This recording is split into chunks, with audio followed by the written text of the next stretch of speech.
What if Lionel Messi had spent his international career wearing Spain's red shirt, combining with Xavi, Andres Iniesta, and Sergio Busquets? What if Miroslav Klose's record-breaking World Cup goals had belonged to Poland instead of Germany?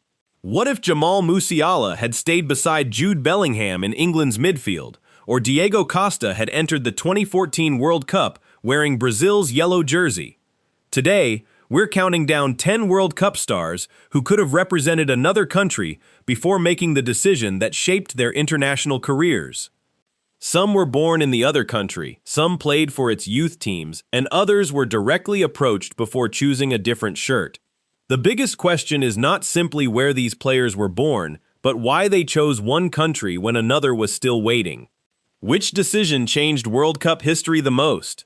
We're starting with a striker who was actually called up by France before becoming one of Argentina's main forwards. Number 10. Gonzalo Higuain. France didn't merely discuss Gonzalo Higuain during a scouting meeting.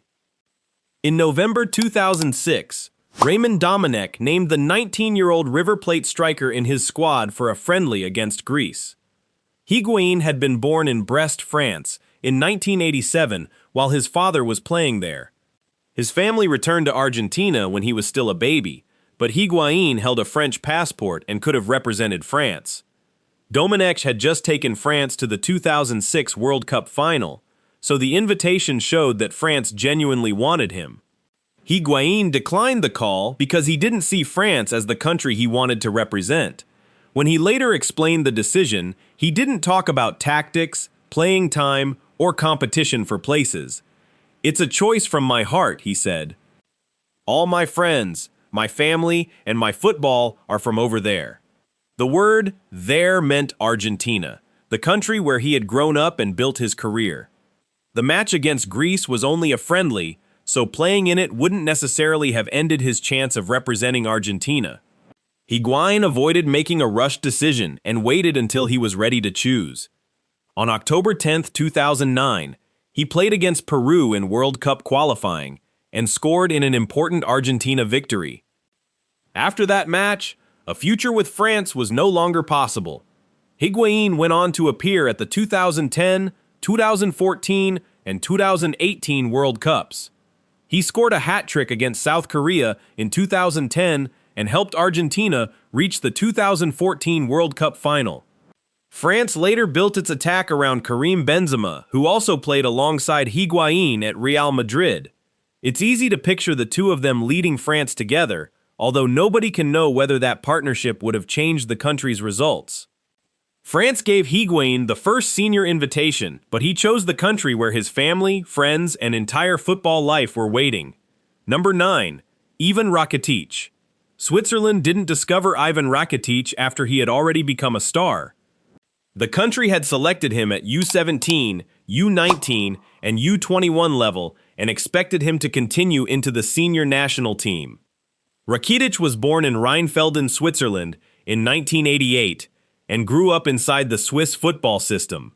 He could have represented Switzerland, while his Croatian parents also gave him the chance to play for Croatia. By 2007, both countries understood that they were competing for one of the most talented midfielders of his generation. Swiss coach Kobe Kuhn wanted to bring him into the senior squad, while Croatia coach Slaven Bilic worked to persuade Rakitic and his family. Because Rakitic had only represented Switzerland at youth level, he could still leave and begin his senior career with Croatia. He eventually chose the country connected to his family. Rakitic later described the decision in one sentence that explained everything. "It was not a decision against Switzerland, it was just a decision for Croatia." He wasn't denying what Switzerland had given him, and he wasn't pretending that his childhood there meant nothing. He was choosing the country he felt most strongly connected to when only one senior national team could receive his full career. The response in Switzerland was severe, and Rakitic later spoke about threats made against his family. In September 2007, he played his first official match for Croatia in a European Championship qualifier against Estonia. From that moment, there was no possibility of going back to Switzerland. Rakitic represented Croatia at the 2014 and 2018 World Cups. During the 2018 tournament, he scored against Argentina and converted decisive penalties in the shootout victories over Denmark and Russia. Croatia reached its first World Cup final, with Rakitic forming one of the best midfield partnerships in the tournament alongside Luka Modric. Switzerland helped create the player, but Croatia received the best years of his international career and one of the main figures in its greatest World Cup run. Number 8. Hakim Ziyech. Hakim Ziyech wore the Netherlands shirt at U19, U20, and U21 level before becoming one of the faces of Morocco's greatest World Cup team. Ziyech was born in Dronten, Netherlands in 1993 and spent his entire childhood inside Dutch society and football. His Moroccan parents also gave him the chance to represent Morocco. For several years, the Netherlands appeared to be the obvious destination. Ziyech had played for the country at several youth levels and had moved close to the senior national team. In 2015, however, he decided that his international future belonged with Morocco. Injuries and coaching changes affected his chances with the Netherlands, but it would be unfair to say that the country simply rejected him. Ziyech's own explanation focused on how he felt rather than how quickly either team promised to play him. Choosing a national team is not done with your head, but with your heart. I was born in the Netherlands, but I've always felt Moroccan. Since he had never played an official senior match for the Netherlands, Ziyech was still free to choose Morocco. He appeared at the 2018 World Cup, while the Netherlands failed to qualify for the tournament. 4 years later, Ziyech became one of Morocco's most important players during a run that changed African World Cup history. Morocco finished above Croatia and Belgium in its group, before eliminating Spain and Portugal. The team eventually reached the semifinals, becoming the first African nation to advance that far at a World Cup. Ziyech scored against Canada and remained one of the team's main attacking threats throughout the tournament. The Netherlands also had a strong 2022 World Cup and reached the quarterfinals, so no one can claim Ziyech would have completely changed its campaign. However, Dutch football developed him, Dutch youth teams selected him, and Morocco received the greatest international performances of his career. Ziyech didn't present the decision as a move toward an easier team or a guaranteed starting position. He said the choice came from his heart, and Morocco eventually gave him a World Cup story the Netherlands never could. Number 7. Declan Rice. Declan Rice played 3 times for the Republic of Ireland's senior national team before becoming one of England's most important midfielders. That switch was possible because all 3 appearances for Ireland were friendlies. Rice was born in London in 1999 and could play for Ireland through his paternal grandparents from County Cork. He represented Ireland at several youth levels before appearing against Turkey, France, and the United States in 2018. Those 3 senior matches made supporters believe that Rice had already chosen Ireland for the rest of his career. However, none of them was a qualifier or tournament match, so England remained an option. Rice stepped away from the Irish squad while he considered what he wanted to do next. In February 2019, he announced that he wanted to represent England. He didn't describe his years with Ireland as a mistake, and he didn't pretend that the choice had been easy. "I have equal respect and love for both England and Ireland," he said while calling it an extremely difficult decision.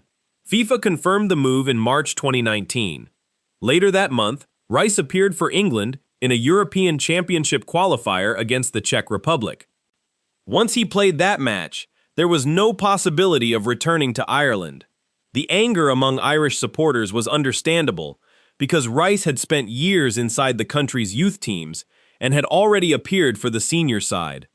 He had even received an Irish Young Player Award shortly before completing the move to England. Rice went on to become a regular starter for England and played in all 5 of its matches at the 2022 World Cup. Ireland failed to qualify for that tournament. Rice alone wouldn't have solved every problem, but losing a midfielder of his quality was a major blow for a country already struggling to reach another World Cup. His story remains one of the clearest examples of how 3 senior appearances can still leave a player with another choice when all 3 matches are friendlies. Number 6. Kevin Prince Boateng. At the 2010 World Cup, Kevin Prince Boateng faced his own brother, while representing a country he had never played for at youth level.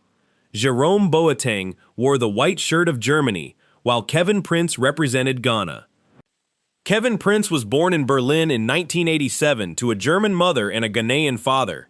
He played for Germany through several youth age groups and reached the U21 team, but he never appeared for the German senior side. His relationship with the German football setup became increasingly difficult, and he started looking toward Ghana. A change introduced in 2009 gave older youth internationals another chance to choose a different senior team. Because Kevin Prince had never played for Germany's senior side, he was able to move to Ghana before the 2010 World Cup. FIFA confirmed the switch shortly before the tournament began. Years later, Boateng explained the decision in personal terms. "I wanted to represent who I am by playing for my country, and that's why I chose to play for Ghana." At the 2010 World Cup, he quickly became one of Ghana's most recognizable players. Boateng scored against the United States in the round of 16, helping Ghana reach the quarterfinals. The team came within one penalty shootout of becoming the first African nation to reach a World Cup semifinal. During the group stage, Ghana also faced Germany, placing Kevin Prince and Jerome on opposite sides of the same World Cup match.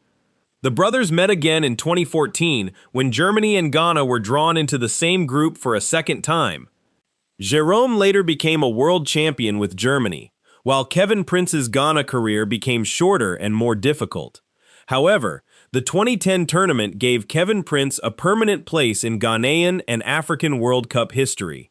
Neither brother was choosing between a true identity and a false one. They shared the same father, grew up in Germany, and built different connections with their Ghanaian background. The World Cup placed those two choices on opposite sides of the field in a moment no other pair of brothers had experienced before. Number 5. Erling Haaland. The man who has carried Norway into the 2026 World Cup quarterfinals was born in England and could have worn the Three Lions shirt. Erling Haaland was born in Leeds on July 21, 2000, while his father, Alf-Inge Haaland, was playing in the Premier League. Haaland left England when he was still very young and grew up in Brine, where his football journey truly began. He played for Norway throughout the youth levels, and there was never much doubt about which country he felt closest to. "I lived in Norway for such a long time, so then it was natural for me to choose Norway," Haaland explained. "You never know how it would be if maybe my father played longer in England or whatever. Maybe I would be English. But I'm Norwegian, and I'm proud of it." Haaland made his senior debut for Norway against Malta in September 2019 and has since become the biggest star in the country's modern football history. For years, the only reason he didn't fit comfortably into this list was that he had never played at a World Cup. That changed completely in 2026. Haaland scored 7 goals in his first 4 matches and then struck twice as Norway stunned Brazil 2-1 in the round of 16. That victory sent Norway into the World Cup quarterfinals for the first time, with England waiting in the next round. The country where Haaland was born now has to stop the striker who could have been leading its own attack. It's easy to wonder what England might have looked like with Haaland playing alongside Jude Bellingham, Bukayo Saka, Phil Foden, and Harry Kane. Nobody can say that Haaland would have delivered England a World Cup, but Norway's run shows exactly how much his choice has meant. He didn't simply become Norway's greatest goal threat. He became the player who took the country deeper into a World Cup than it had ever gone before. If Haaland eliminates England, this story will suddenly become much more painful for the country where he was born. Number 4. Diego Costa. Diego Costa played for Brazil in March 2013 and represented Spain at the World Cup only 15 months later. That World Cup happened to be held in Brazil. Costa was born in Lagarto, Brazil in 1988 and spent his entire childhood there. He moved into Spanish club football in 2007 and later spent enough time living in Spain to receive Spanish citizenship. Before that happened, Brazil selected him for 2 senior friendlies against Italy and Russia. Costa appeared in both matches but wasn't tied to Brazil because neither game was an official qualifier or tournament match. Once Costa received his Spanish passport, Spain could bring him into its national team. Brazil still wanted him, but Costa chose the country where he had built his professional career. I have forged my career here, independently of being born in Brazil. Spain has given me everything. Brazil coach Luiz Felipe Scolari reacted angrily, while many Brazilian supporters treated the decision as a rejection of the country where Costa had been born and raised. Costa entered the 2014 World Cup as Spain's main striker and was booed by Brazilian crowds whenever he touched the ball. The move didn't bring an immediate reward. Spain was eliminated during the group stage, and Costa failed to score. 4 years later, he returned at the 2018 World Cup and scored 3 goals, including 2 against Portugal. It's tempting to connect Costa with Brazil's 7-1 semi-final defeat against Germany and suggest that he might have prevented it. One striker couldn't have fixed everything that went wrong for Brazil that night. The facts are already dramatic enough without exaggeration. Brazil had already used Costa, Spain offered him another future, and he chose the reigning world champion just before returning to Brazil for the biggest tournament of his career. Number 3. Miroslav Klose. The highest scoring player in World Cup history, was born in Poland and personally approached by Poland's national team coach before he ever played for Germany. Miroslav Klose was born in Opel in 1978. His mother had represented Poland in handball, his father had played professional soccer, and the Polish language remained part of his family life.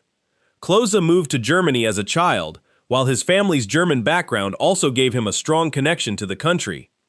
By the time he emerged at Kaiserslautern, both Poland and Germany were possible choices. Klose hadn't represented either country at youth level, so he was free to accept whichever senior invitation came first. Poland made the first serious move. Coach Jerzy Engel personally tried to persuade Klose to lead Poland's attack at the 2002 World Cup. Klose declined because he believed a call from Germany was close. That was still a risk because Germany hadn't developed him through its youth system and hadn't promised him a place. On March 24, 2001, the call finally arrived. Klose made his Germany debut against Albania in a World Cup qualifier, came off the bench, and scored the winning goal. That official match made his decision final. Klose went on to appear at the 2002, 2006, 2010, and 2014 World Cups. Germany finished second in 2002, third in 2006 and 2010, and lifted the trophy in 2014. Klose left every World Cup he entered with a medal.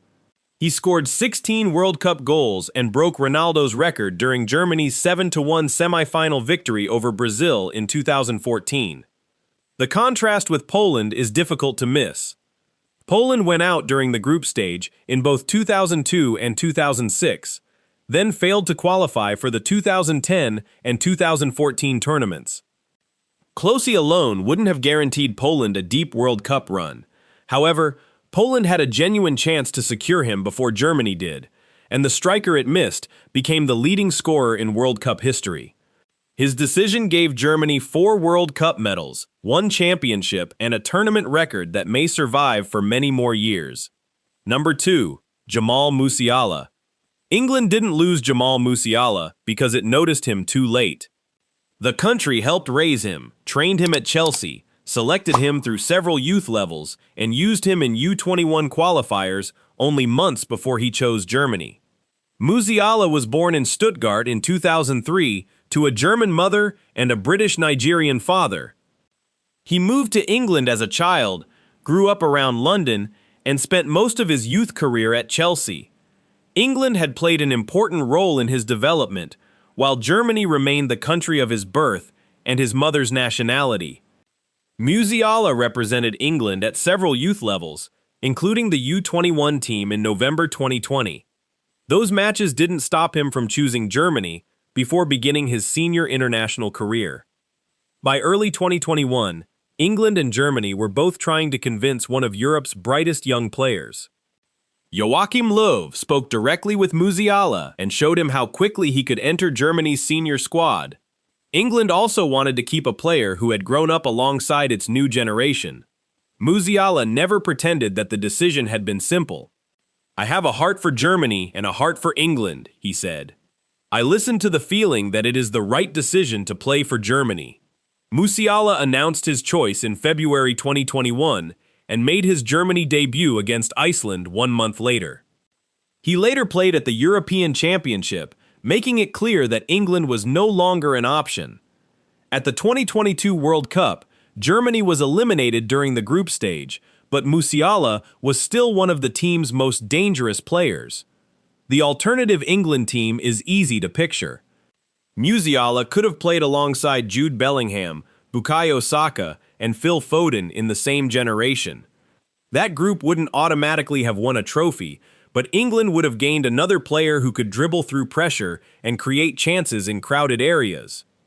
The decision still matters in the World Cup 2026 era because Musiala remains central to Germany's future. England shaped much of his football education, while Germany became the senior national team he chose. Neither side owns his entire story, but only one of them gets to watch him wear its shirt at the World Cup. Number 1. Lionel Messi. Put Lionel Messi into Spain's greatest team, playing ahead of Xavi, Andres Iniesta, and Sergio Busquets. That lineup wasn't only something fans invented for a video game. Spain genuinely wanted Messi before Argentina secured his international future. Messi was born in Rosario in 1987 and moved to Barcelona in 2001 when he was 13 years old. He developed at La Masia, spent his teenage years in Spain, and later received Spanish citizenship. Spanish officials explored the possibility of bringing him into the country's youth setup.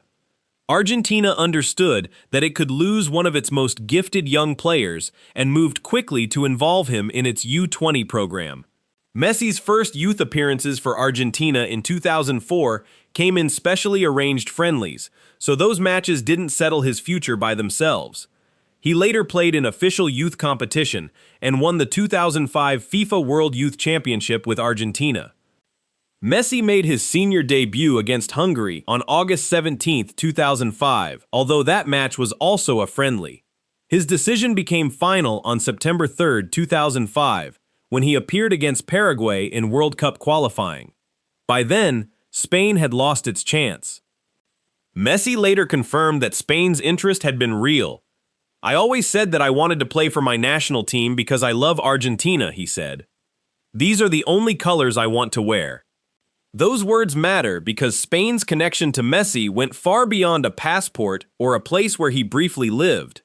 Spain was the country where he became a professional and built the greatest part of his club career. However, his international ambition remained tied to Argentina. Messi appeared at the 2006, 2010, 2014, 2018, and 2022 World Cups. He reached the final and won the Golden Ball in 2014, but Argentina lost to Germany during extra time. 8 years later, Messi captained Argentina to the World Cup title in Qatar and won the Golden Ball again. By the end of 2022, he had scored 13 goals in 26 World Cup matches. Spain had already won Euro 2008, the 2010 World Cup, and Euro 2012 without him. Nobody can honestly say whether adding Messi would have brought Spain even more trophies or disturbed a team that already worked almost perfectly. What matters is that Spain helped build the player and wanted him for its national team. Messi still chose Argentina before knowing whether that decision would ever bring him a senior international trophy. Spain gave him his football education, but Argentina was the shirt he said he wanted to wear. These stories show that a player's national team can't always be predicted from the city written on his birth certificate. Family, childhood, youth football, opportunity, and personal identity can all shape the final choice. That doesn't make every player who chooses another country a traitor. It also doesn't mean the other decision would have changed every World Cup result that followed. Klose couldn't have promised Poland a deep run, Musiala couldn't guarantee England a trophy, and even Messi couldn't promise Spain more than it had already achieved. However, each decision placed a world-class player on one side of football history instead of the other. Which alternate national team would you have wanted to see most? Which decision do you think had the greatest effect on World Cup history? If you learned something new or noticed a detail you hadn't heard before, share your answer in the comments and subscribe for more stories from football history. Thanks for watching, and we'll see you in the next video.